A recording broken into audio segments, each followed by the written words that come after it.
दिसंबर 1946 में संविधान बनाने का काम शुरू होते ही 600 साल पुरानी ब्रिटिश पार्लियामेंट के हाउस ऑफ कॉमन्स से सिर्फ 6 दिन पुरानी भारत की संविधान सभा पर जोरदार आक्रमण किया इंडिया को अपना गुलाम समझने वाले सर विंस्टन चर्चिल ने। चर्चिल साहब की हिमाकत देखी आपने मौलाना। हाउस ऑफ कॉमन्स में जनाब फरमाते हैं कि any attempt by the Congress Party to establish Hindu rule on the basis of majority will be fatal to any conception of the unity of India. This unity was a superficial appearance imposed there by the long generations of British rule. And it would pass away once the impartial guidance from the outside is withdrawn. बकवास। Election हारने से Churchill साहब का दिमाग फिर गया। Quaid-e-Azam, listen to this. Churchill says even more in his speech. The British government owed special protection to the Muslims, numbering 90 million. But today they've been outwitted and outmaneuvered. This is exactly what I have been saying all along. Therefore, this meeting in Delhi is not the proposed Constituent Assembly, and it represents only one major community in India. Right. Churchill knows how to call a spade a spade. जनाब आगे फरमाते हैं, इरशाद। If a bride or a bridegroom fails to turn up at the church, the result is what is called a unilateral wedding. The absolute essence is that both parties should be there. और वो खुद क्या हैं? दुल्हन के बाप। कमाल है, कमाल है। मुस्लिम लीग की गैर मौजूदगी सबको खल रही थी और जब जिन्ना साहब ने कहा कि उनकी वर्किंग कमेटी 20 जनवरी को तय करेगी कि कब वो संविधान सभा में आएंगे, तो डॉक्टर M.R. जयकर ने प्रस्ताव रखा कि जब तक रजवाड़ों या कम से कम मुस्लिम लीग के लोग संविधान सभा में नहीं आते, तब तक एम्स एंड ऑब्जेक्टिव्स रेजोल्यूशन जैसे महत्वपूर्ण प्रस्ताव पर बहस और वोट को मुलतवी कर देना चाहिए। पर हर किसी को ये बात गवारा नहीं थी। If this resolution is postponed, what guarantee is there that the Muslim League will come and attend the sessions? My charge is that the Muslim League has been encouraged by the attitude of the British to imagine that if it does not come, it may be able to veto the final decision of the Constitutional Assembly. Doctor Shyama Prasad Mukherjee के ठीक बाद पहली बार संविधान सभा में बोलने खड़े हुए doctor Bhimrao Ambedkar. Today, we are divided politically, socially, and economically. We are a group of warring camps. And let me confess that I am probably one of the leaders of such a camp. But sir, I'm quite convinced that given time and circumstances, nothing in the world will prevent this country from becoming one.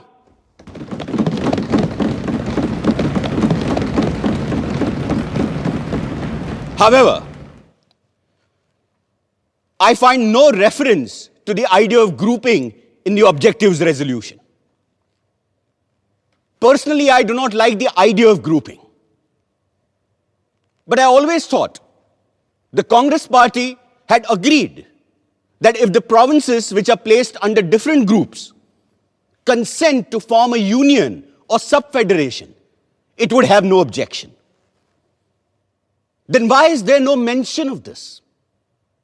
An omission that is bound to prevent the Muslim League from entering this assembly. I'm not asking you to consider whether you have the right to pass this resolution straight away or not. It may be that you have the right to do so. The question I'm asking is this: is it prudent for you to do so? जिन्ना साहब के इंतजार में AIIMS and objectives resolution का काम 21 जनवरी तक मुलतवी कर दिया गया, पर चर्चिल साहब की बेबुनियाद बातों का फौरन जवाब देना जरूरी था और ये काम किया खुद सभापति डॉक्टर राजेंद्र प्रसाद ने। लंदन के हाउस ऑफ कॉमन्स में अभी पिछले दिसंबर में मिस्टर चर्चिल ने फरमाया कि हमारी ये संविधान सभा भारत के केवल एक धर्म के लोगों की नुमाइंदगी करती है। उन्होंने ये भी कहा कि ये असेंबली सिर्फ हिंदुओं की एक सभा है, और साथ में उन्होंने ये सवाल भी उठा दिया कि whether this meeting of caste Hindus in Delhi can be regarded by the government as the constituent assembly at all. इस किस्म के बयान न सिर्फ तथ्यों के बिल्कुल विपरीत हैं, बल्कि गलत और भ्रामक बातें भी फैलाते हैं। और इसी वजह से मैं ये जरूरी समझता हूं कि आज हम यहां सच को सामने रखें। और सच ये है कि इस प्रिलिमिनरी सेशन में 296 मेंबर्स में से 210 ने इस संविधान सभा में हिस्सा लिया, और इन 210 मेंबरान में से 155 Hindu, 30 scheduled caste, 5 Sikh, 6 Indian Christians, 5 backward tribes के नुमाइंदे, 3 एंग्लो इंडियंस, 3 पारसी, और 80 में से 4 मुसलमान भी शामिल रहे हैं। सबसे बड़ी कमी मुस्लिम लीग के सदस्यों की रही है, और हम सबको इस बात का बेहद अफसोस है। लेकिन जो संख्याएं मैंने गिनाई हैं, उनसे यह साफ जाहिर हो जाता है कि इस असेंबली को सिर्फ एक मेजर कम्युनिटी का नुमाइंदा बताना या सिर्फ हिंदुओं की सभा कहना तथ्यों के साथ सरासर खिलवाड़ है। 20 जनवरी को जिन्ना साहब ने बिना कोई वजह बताए मुस्लिम लीग वर्किंग कमेटी की मीटिंग फिर टाल दी। लिहाजा डॉक्टर जयकर ने ऑब्जेक्टिव्स रेजोल्यूशन को स्थगित करने का अपना अमेंडमेंट वापस ले लिया, और 22 जनवरी को संविधान सभा का पहला और सबसे महत्वपूर्ण प्रस्ताव पास कर दिया गया। जवाब में कायदे आजम जिन्ना ने संविधान सभा में आना तो दूर, पूरी कॉन्स्टिट्यूएंट असेंबली को ही गैर कानूनी और नाजायज करार दे डाला। The working committee of the Muslim League is emphatically of the opinion that elections to and the summoning of the Constituent Assembly, in spite of the strong protest and emphatic objection of Muslim League, were ab initio void, invalid, and illegal, as the major parties had not accepted the statement. And the continuation of the Constituent Assembly and its proceedings and its decisions are ultra-virus, invalid, illegal, and therefore it should be dissolved forthwith. उधर chamber of princess यानी राजे रजवाड़े भी पंडित नेहरू के प्रस्ताव से बहुत घबराए हुए थे। नवाब साहब भोपाल ने राजघरानों की हड़बड़ाहट एक प्रेस कॉन्फ्रेंस में जाहिर की।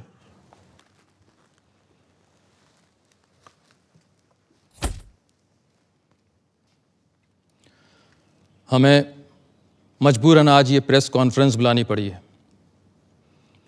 क्योंकि पंडित नेहरू ने कॉन्स्टिट्यूएंट असेंबली में जो रेजोल्यूशन पास करवाया है वो कैबिनेट मिशन में तय की गई बातों से बिल्कुल मुख्तलिफ है, और कॉन्स्टिट्यूएंट असेंबली में ऐसे किसी भी रेजोल्यूशन को लाने और पास करवाने के हम पूरी तरह से खिलाफ हैं। सर, जैसा कि पंडित नेहरू जी ने कहा है कि उनको ज़ाती तौर पर ना तो राजशाही पसंद है, ना राजा और ना ही नवाब, तो इस पर आपका क्या कहना है? देखिए, पंडित नेहरू को अपनी ज़ाती राय रखने की और उसका इजहार करने की मुकम्मल आज़ादी है,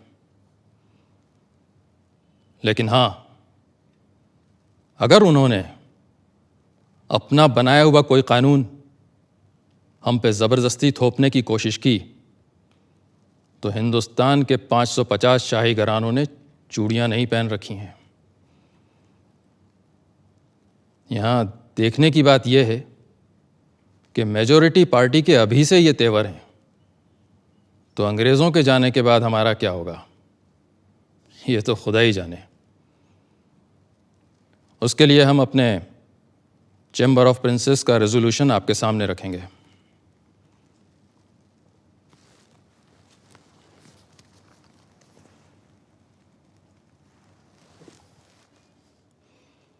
The Princess Chamber wants to make it clear in unequivocal terms that there could be no compromise on the monarchical form of government in the Indian state. Some checks and breaks have to be provided against the majority party running amok in the future governance of India. And the chamber demands that there are guarantees and assurances given that territories of the princely states are not interfered with once the British have left. And we will be free to follow our customs and rules as far as the succession is concerned.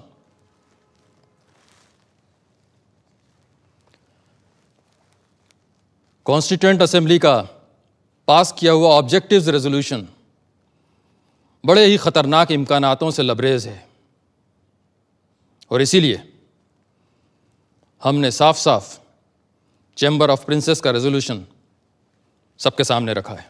सन 47 की शुरुआत में यहाँ हिंदुस्तान में लोग संविधान सभा से तमाम उम्मीदें लगा रहे थे और तरह तरह की मांगें उठा रहे थे, लेकिन वहाँ इंग्लैंड के हाउस ऑफ कॉमन्स में प्रधानमंत्री एटली ने एक महत्वपूर्ण पर नाटकीय घोषणा कर डाली। ये ऑल इंडिया रेडियो है। आज प्राइम मिनिस्टर एटली ने एक बयान में फरमाया कि हिज मैजेस्टीज गवर्नमेंट को बड़े अफसोस से इस बात को स्वीकार करना पड़ा है कि हिंदुस्तान की मुख्तलिफ पार्टियों में अब भी शदीद इख्तिलाफ की वजह से कॉन्स्टिट्यूएंट असेंबली अपना काम ठीक से आगे नहीं बढ़ा पा रही है।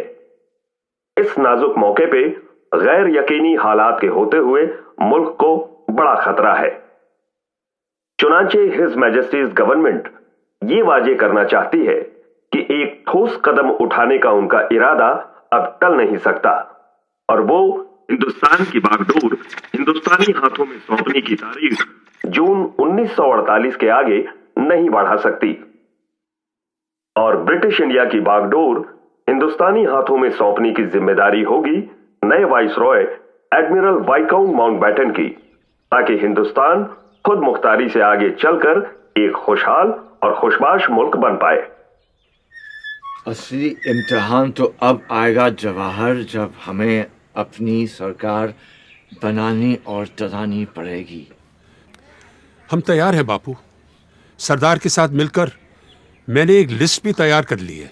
बस हमने अपनी लिस्ट में ऐसे किसी को नहीं रखा है जो हमारी सोच का हिमायती न हो और जो अब तक अंग्रेजों का चाटुकार रहा हो। सरदार, हो सकता है कि कुछ लोगों ने ऐसा किया हो, पर अंग्रेजों की सेवा करके वो हमारे दुश्मन तो नहीं बन जाते हैं ना। वो भी आखिरकार हिंदुस्तानी ही है और अगर अब उन्हें मौका मिलेगा तो वो हिंदुस्तान के लिए भी अपना हुनर दिखाएंगे। ठीक बात है बापू। कैबिनेट के 14 लोग छांटते वक्त हमें और किसी बात को नहीं, सिर्फ हुनर को तरजीह देनी चाहिए। एक और बात का ख्याल रखना होगा आपको।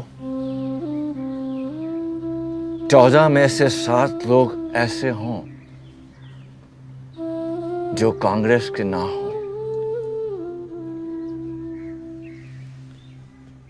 और ये भी कि आपके मंत्रिमंडल में औरतें हों, मुसलमान हों, पारसी हों, सिख हों और हरिजन हों। बापू, जगजीवन राम जी का भी नाम हमारे फहरिस्त में है। और अंबेडकर, वो मेरा पुराना विरोधी है, पर यह बात भी सच है कि संविधान और कानून के बारे में जितना वो जानता है शायद कोई जानता हो पूरे देश में। और अगर आपने अंबेडकर के ज्ञान और अनुभव का फायदा नहीं उठाया तो नुकसान उसका नहीं हिंदुस्तान का होगा।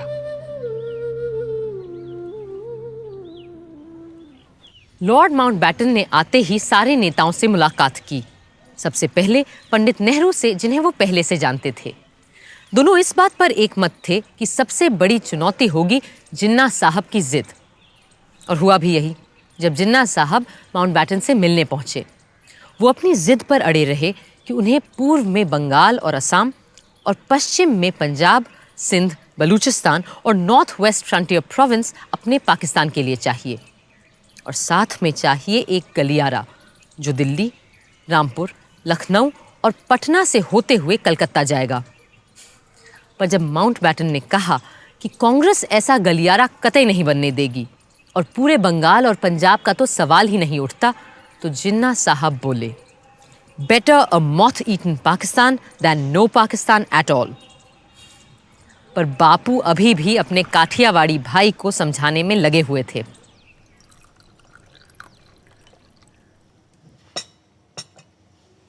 May I have some salt, please?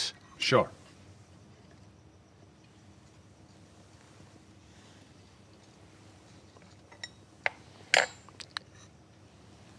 मेरे भाई जिन्ना, I will plead with you 70 times 7 if the need be.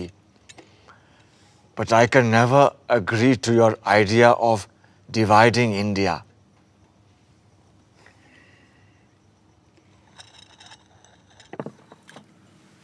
In that case, let's agree to disagree on the question of partition. But I'm entirely with you on the question of signing an appeal to both Hindus and Muslims to keep peace. If you want, you can have a look at the draft typed by my assistant. I need not read anything that you ask me to sign.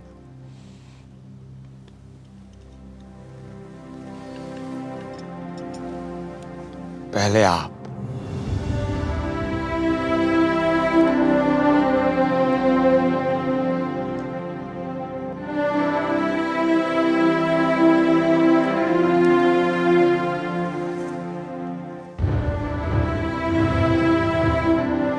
मैं Lord Mountbatten से कहने जा रहा हूं कि अगर जरूरत पड़े तो वो अंतरिम सरकार को बर्खास्त करके जिन्ना को दावत दें और कहें कि वो अपने मन की सरकार कायम कर लें। बस पाकिस्तान बनाने की मांग छोड़ दें। बापू, आप अपनों की बलि चढ़ाकर एक ऐसे आदमी की हिमायत कर रहे हैं जिसने सारी जिंदगी आपका विरोध किया है। अगर मेरे अपनों की बलि चढ़ाकर हिंदुस्तान बच जाता है तो सौदा महंगा नहीं है सरदार। बापू, ये आपका ज्यादा ख्याल हो सकता है।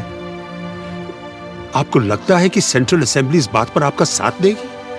अगर ऐसा हुआ तो तुम्हें मुझे वचन देना होगा कि कांग्रेस सदन में अपने बहुमत का इस्तेमाल जिन्ना की सरकार को रोकने के लिए नहीं करेगी।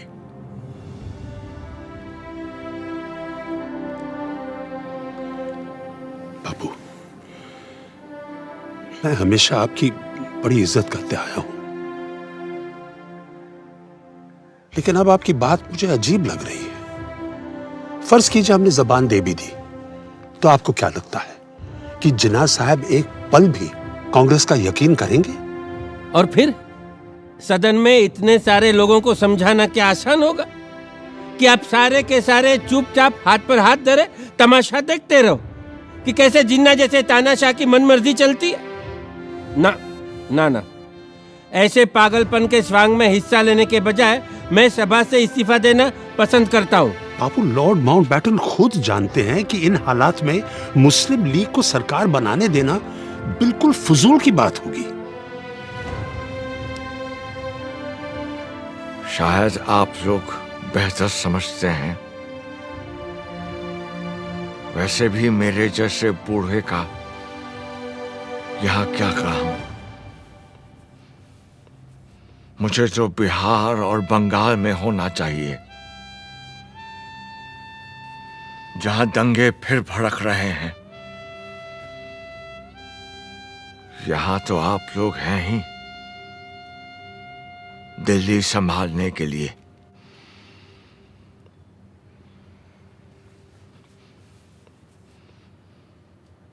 कांग्रेस और मुस्लिम लीग को एक समझौते तक लाना शेर बकरी को एक साथ चराने जैसा था, पर सब तरफ निराशा नहीं थी। अप्रैल के अंत में जब संविधान सभा दूसरी बार मिली तो कई रजवाड़ों के नुमाइंदे उसमें शामिल हो चुके थे। बरोडा, कोचिन, उदयपुर, जोधपुर, जयपुर, बीकानेर, रीवा और पटियाला जैसे महत्वपूर्ण राजघरानों के प्रतिनिधि अब कॉन्स्टिट्यूएंट असेंबली में शामिल थे। The Constituent Assembly welcomes the representatives of the princely states and expresses the hope that others who have not chosen their representatives will take immediate steps to do so. विडंबना ये थी कि जिस वक्त भारत के नागरिकों को ये डर था कि वो भारत के ही नागरिक रहेंगे या बंटवारे के बाद एक नए मुल्क के बाशिंदे बन जाएंगे, उस वक्त संविधान सभा में भी नागरिकता पर ही बात हो रही थी। Now I come to clause 3. Every person born or naturalized in the Union according to law shall be a citizen of the Union. Sir, क्या संघ में पैदा होने वाला हर बाशिंदा, भले वो जर्मन हो या जापानी, इस देश का नागरिक बन जाएगा और भारतीय नागरिक के सारे हक भी पा जाएगा? मगर इन शब्दों पर भी तो गौर कीजिए महोदय।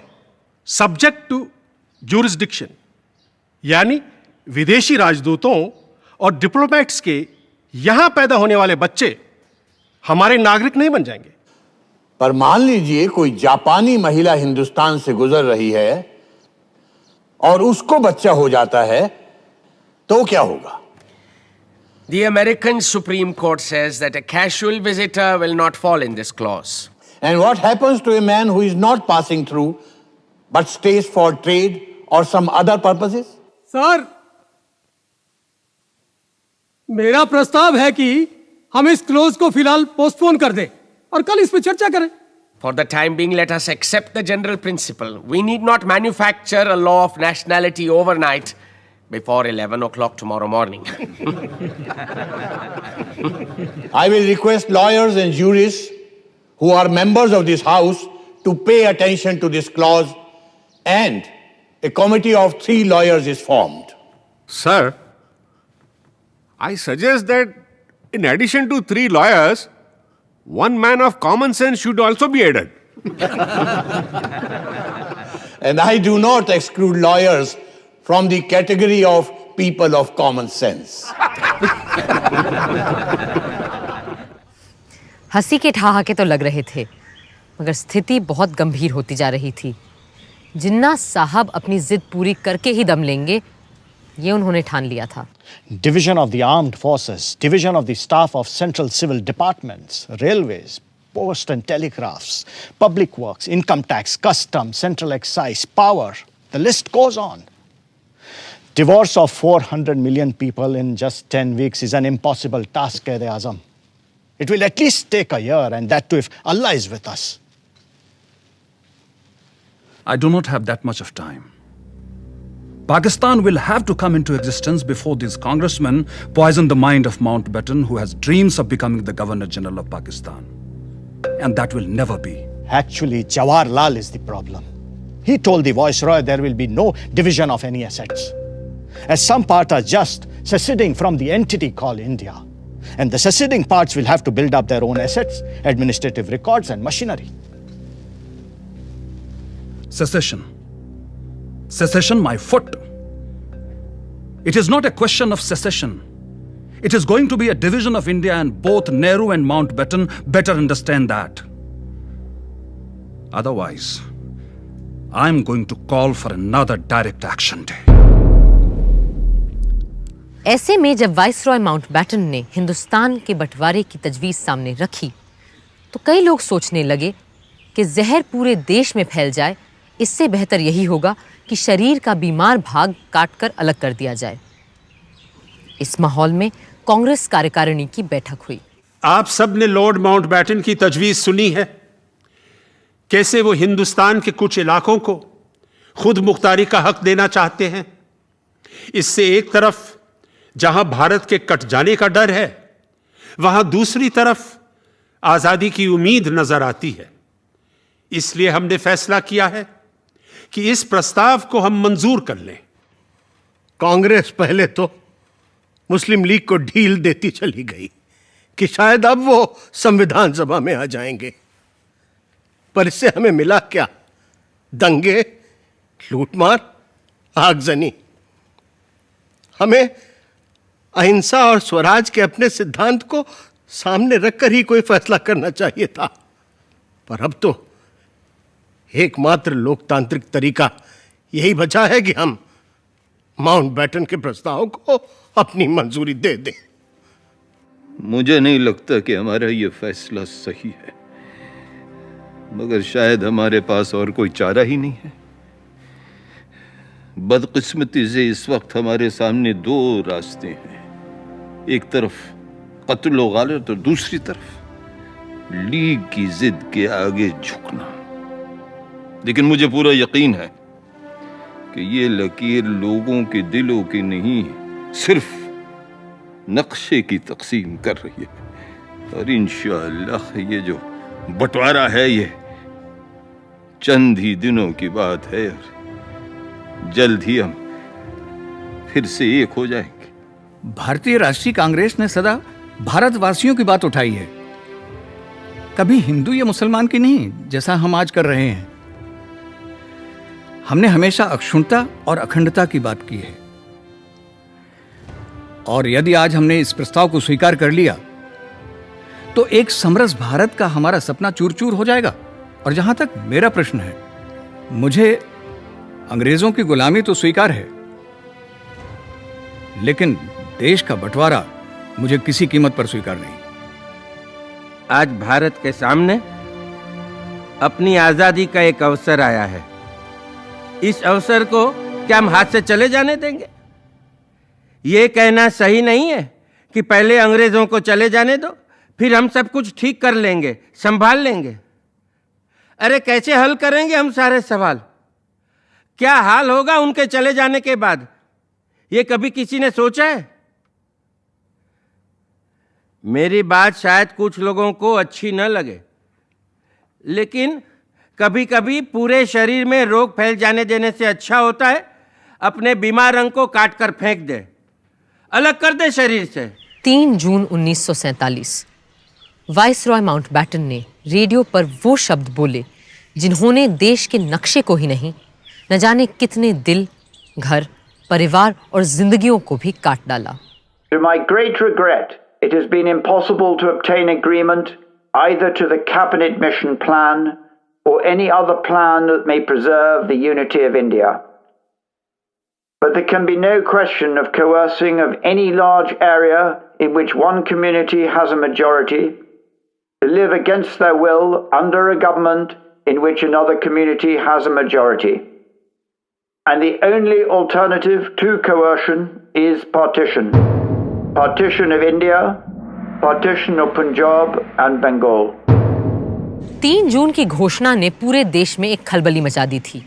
हर तरफ से हिंसा और तनाव की खबरें आ रही थीं, पर संविधान सभा को तो अपना काम करना था। 14 जुलाई को जब सभा दोबारा मिली तो खुशी की बात यह थी कि मुस्लिम लीग के लोग भी उसमें मौजूद थे। हाँ, भारत के सिर्फ उन हिस्सों से जो बंटवारे में नए मुल्क पाकिस्तान के साथ नहीं जा रहे थे। Members who have not yet presented their credentials will now do so and sign the register. Haji Abdul Sattar Ishaq Said from Madras. Sir, I would like to raise a point of order.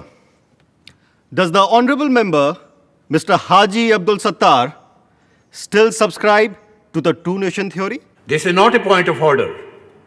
It is a question of the right of the member elected to the Constituent Assembly, and I cannot prevent any elected member from signing the register. You may go ahead, please. Further on the list, B. Pokar Sahab Bahadur, Madras. Mahmood Ali Beg Sahib Bahadur Madras, Maulvi Syed Mohammad Saadullah Assam, Dr. B.R. Ambedkar Bombay. Doctor Ambedkar को दोबारा इस बार बॉम्बे से चुनकर आना पड़ा क्योंकि बंटवारे में उनकी सीट पूर्वी पाकिस्तान जा चुकी थी। हाँ, फायदा हुआ तो सिर्फ इतना कि 552 में से ज्यादातर रजवाड़े अब भारत का हिस्सा बनना मंजूर कर चुके थे। The next item is the motion to be moved by Honorable K.M. Munshi.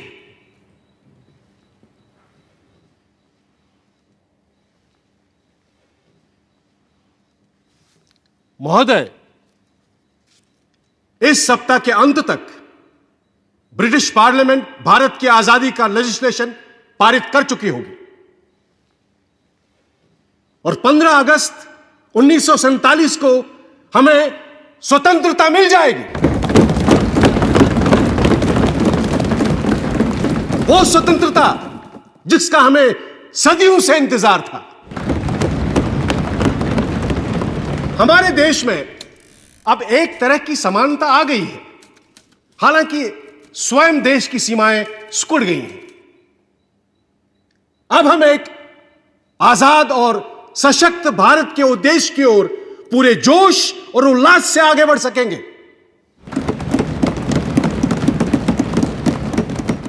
महोदय, हमारे दरमियान मुस्लिम लीग के नुमाइंदे भी उपस्थित हैं। मुझे पूरा विश्वास है कि वो भारत के देशभक्त और कानून का पालन करने वाले नागरिक की हैसियत से यहां रहेंगे और संविधान रचने में पूरी तरह हमारी सहायता भी करेंगे ताकि उनकी माइनॉरिटी को इस देश में एक सम्मानित स्थान मिले। Mr. President, I should have thought there was no need for any doubt whatsoever regarding the fact that we have come here as the law-abiding and loyal citizens of India. एक हफ्ते बाद 22 जुलाई के दिन पंडित नेहरू जब बोलने खड़े हुए तो उन्होंने प्रस्ताव नहीं, कपड़े के 2 टुकड़े सभा के सामने रखे। It is my proud privilege to move the following resolution. Resolve that the national flag of India will be horizontal tricolor of deep saffron, white, and dark green in equal proportions. In the center of the white band, there shall be a wheel in navy blue to represent the charkha. The design of the wheel shall be that of the chakra, which appears on the abacus of the Sarnath lion capital of Ashoka. I remember the ups and downs of our great struggle for freedom and how this flag gave us the courage to go on. Many who are not present here today, many of our comrades who have passed away, held on to this flag, some amongst them even to their death, and handed it over as they sank to others to hold it aloft.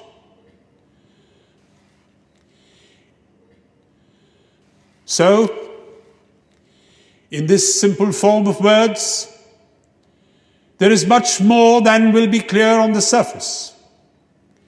There is the struggle of the people for freedom, with all its ups and downs, and trials and disasters. And there is finally today, as I move this resolution, a certain triumph about it, a measure of triumph in the conclusion of that struggle. So, I present this flag to you. Perhaps I am partial, but I do think it is a very beautiful flag to look at, and it has come to symbolize many beautiful things. Things of the spirit and things of the mind.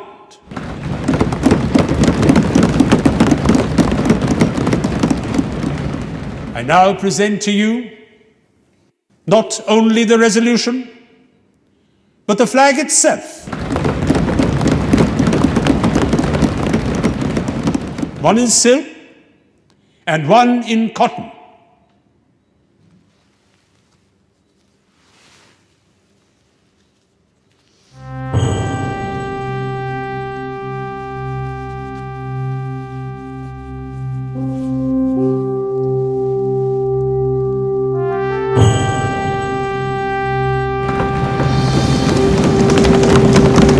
Bharat माता की जय! भारत माता की जय!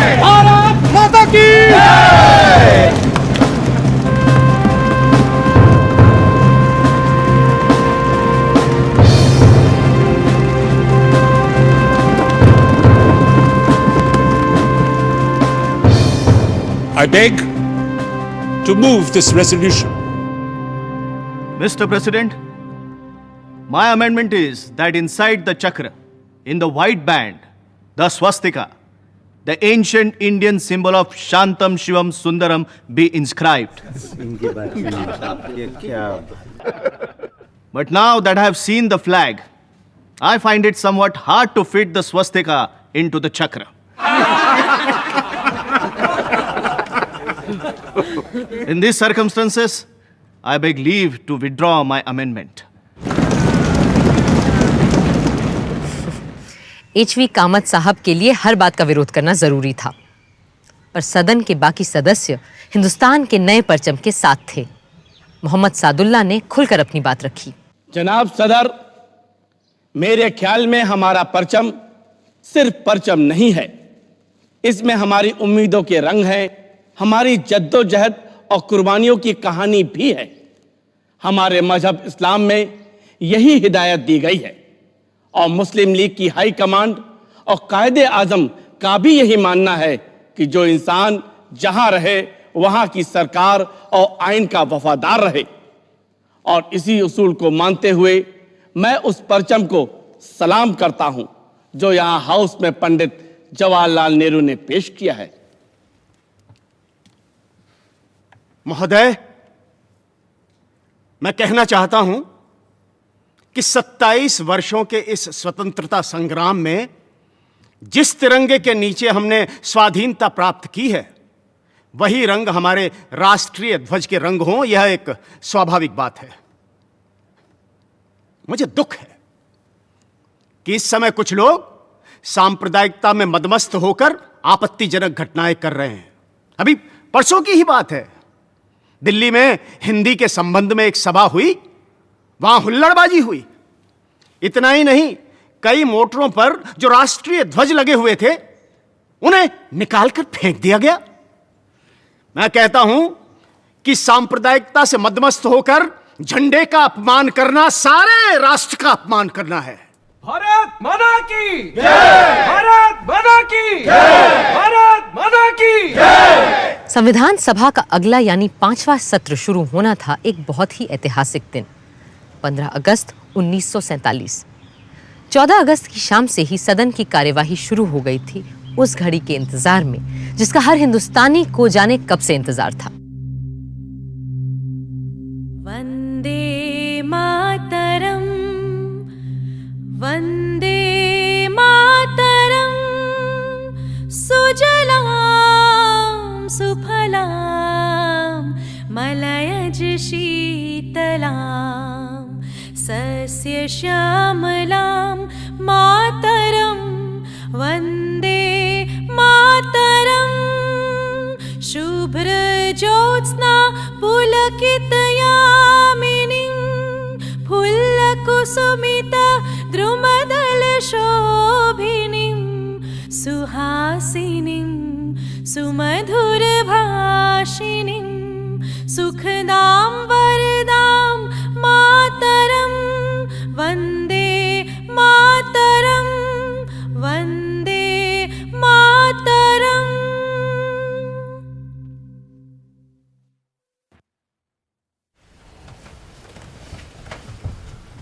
हमारे इतिहास के इस अहम मौके पर, जब आज वर्षों के संघर्ष और जद्दोजहद के बाद हम अपने देश के शासन की बागडोर अपने हाथों में लेने जा रहे हैं, हमें उस परम पिता परमात्मा को याद करना चाहिए जो मनुष्यों और देशों के भाग्य को बनाता है।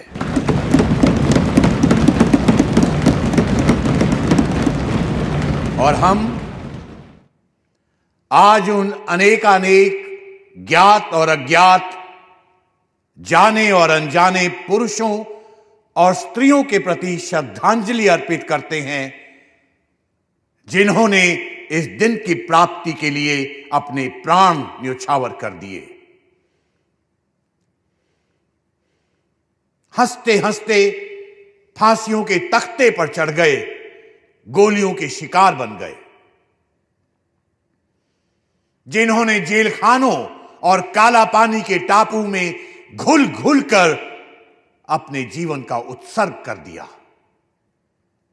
जिन्होंने बिना संकोच माता पिता, स्त्री संतान, भाई बहन और यहां तक कि अपने देश को भी छोड़ दिया। अपना धन, जान सबका बलिदान कर दिया। आज ये उनके त्याग और तपस्या का ही फल है कि हम इस दिन को देख पा रहे हैं।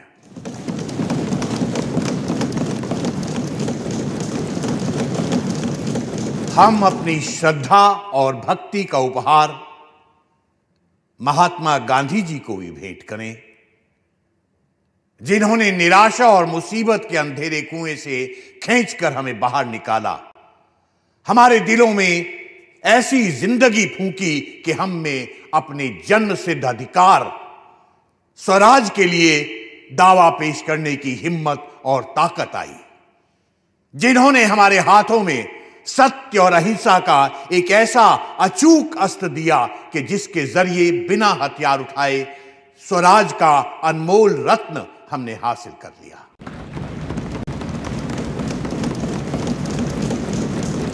जिस देश को ईश्वर और प्रकृति ने एक बनाया था, आज उसके दो टुकड़े हो गए हैं।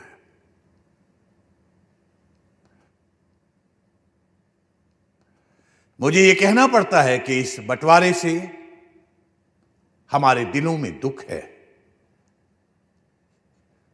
मगर इसके बावजूद हम आपकी और अपनी तरफ से पाकिस्तान के लोगों को अपनी नेक नियति, उनकी तरक्की और कामयाबी के लिए अपनी सदिच्छा और सद्भावना प्रकट करना चाहते हैं।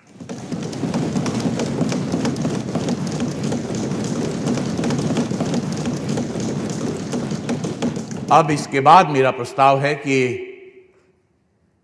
हम सब उन वीरों की पुण्य स्मृति में जिन्होंने देश में और देश के बाहर हमारे स्वातंत्र संग्राम में अपनी बलि दी है, कुछ क्षण मौन खड़े रहें।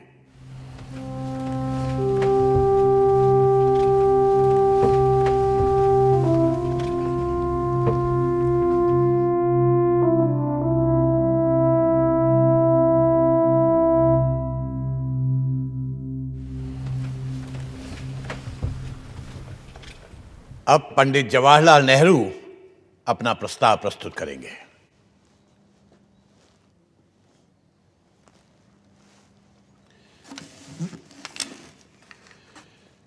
सदर साहब, कई साल हुए जबकि हमने किस्मत से एक बाजी लगाई थी, एक इकरार किया था, प्रतिज्ञा की थी। अब वक्त आया है कि हम इसे पूरा करें। बल्कि वो पूरा तो शायद अभी भी नहीं हुआ, लेकिन फिर भी एक बड़ी मंजिल पूरी हुई, हम वहां पहुंचे हैं। फिर मुनासिब है कि ऐसे वक्त में हमारा पहला काम यह हो कि हम एक प्रण, एक नई प्रतिज्ञा फिर से करें, इकरार करें आइंदा हिंदुस्तान और हिंदुस्तान के लोगों की खिदमत करने का। चंद मिनटों में यह असेंबली पूरी तौर से आजाद खुद मुख्तार असेंबली हो जाएगी और नुमाइंदगी करेगी एक आजाद खुद मुख्तार मुल्क की। हमने एक मंजिल पूरी की है और आज उसकी खुशियां मनाई जा रही हैं। लेकिन ये भी हम जानते हैं कि हिंदुस्तान भर में खुशी नहीं है। हमारे दिल में रंज के टुकड़े काफी हैं और दिल्ली से बहुत दूर नहीं, बड़े बड़े शहर जल रहे हैं। वहां की गर्मी यहां आ रही है। खुशी पूरे तौर से नहीं हो सकती, लेकिन फिर भी इस मौके पर हिम्मत से इन सब बातों का सामना करना होगा। अब मैं अपनी बात अंग्रेजी में भी पेश करूंगा। Long years ago, we made a tryst with destiny, and now the time comes when we must redeem our pledge. Not only or in full measure, but very substantially. At the stroke of the midnight hour, when the world sleeps, India will awake to life and freedom.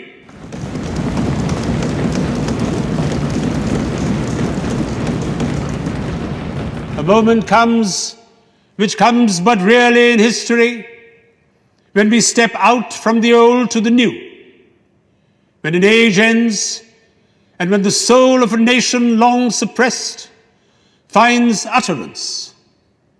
It is fitting that at this solemn moment, we take the pledge of dedication to the service of India and her people, and to the larger cause of humanity. सारा हिंदुस्तान और पूरी दुनिया नेहरू जी के अल्फाज सुन रही थी और घड़ी के 12 बजने का इंतजार कर रही थी। I will now put the resolution to vote. Sir, Mr. President, there are 2 amendments that are standing in my name. No! But since the 0 hour is fast approaching, I do not propose to move my amendments. Thank you. I will now put the resolution to vote. The members will please express their assent by saying aye. Aye. We have resolved, as the clock strikes 12, we shall take the pledge.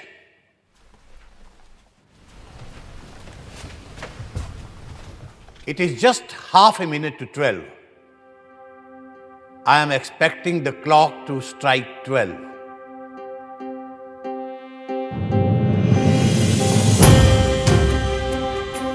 अब जबकि हिंदवासियों ने त्याग और तप से स्वतंत्रता हासिल कर ली है, मैं राजेंद्र प्रसाद,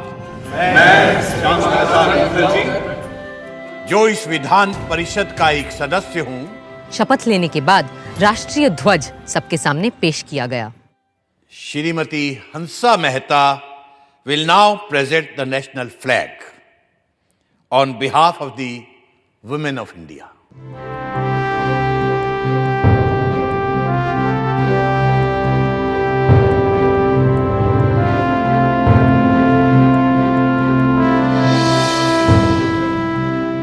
मैं प्रार्थना करती हूँ इस तिरंगे की छत्र छाया में रहने वालों को सारे सुख और समृद्धि मिले।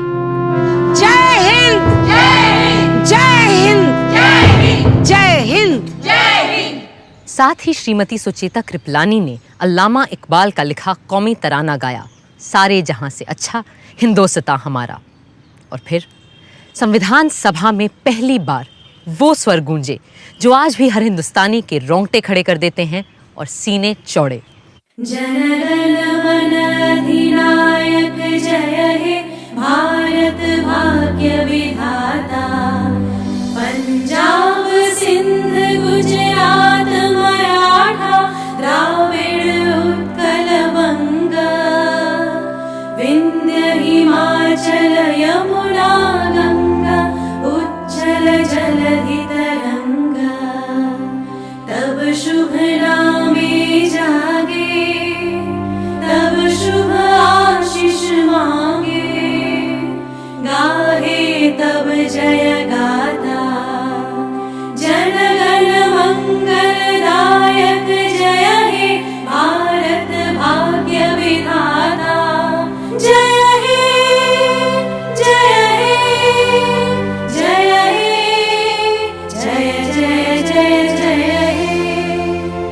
आजाद देश की नई सुबह के स्वागत को सभी जाने माने लोग राजधानी दिल्ली में मौजूद थे, सिर्फ एक इंसान को छोड़कर, महात्मा गांधी, जो वहां से दूर कलकत्ता में थे, जहां वो बंगाल के मुस्लिम लीगी प्रधानमंत्री एच.एस. सोहरावर्दी के साथ मिलकर हिंदू मुस्लिम दंगे रोकने में लगे हुए थे।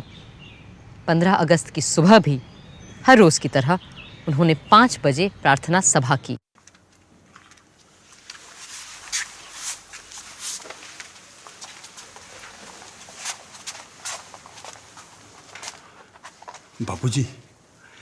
बापूजी, आज से हम आजाद हैं।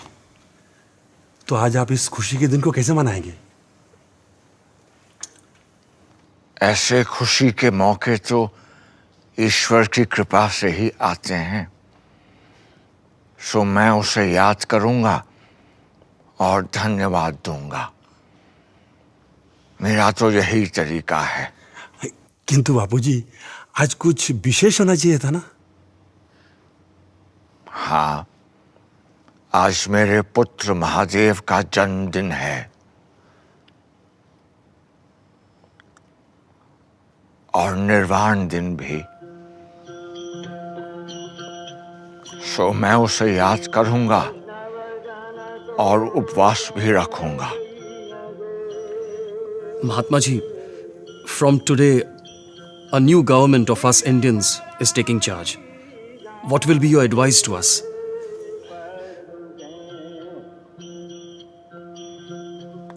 Be humble, beware of power. Power corrupts. Do not let yourselves be trapped by pomp and pageantry. Remember, you are in office to serve the poor in India's villages. सबको सन्मति दे भगवान।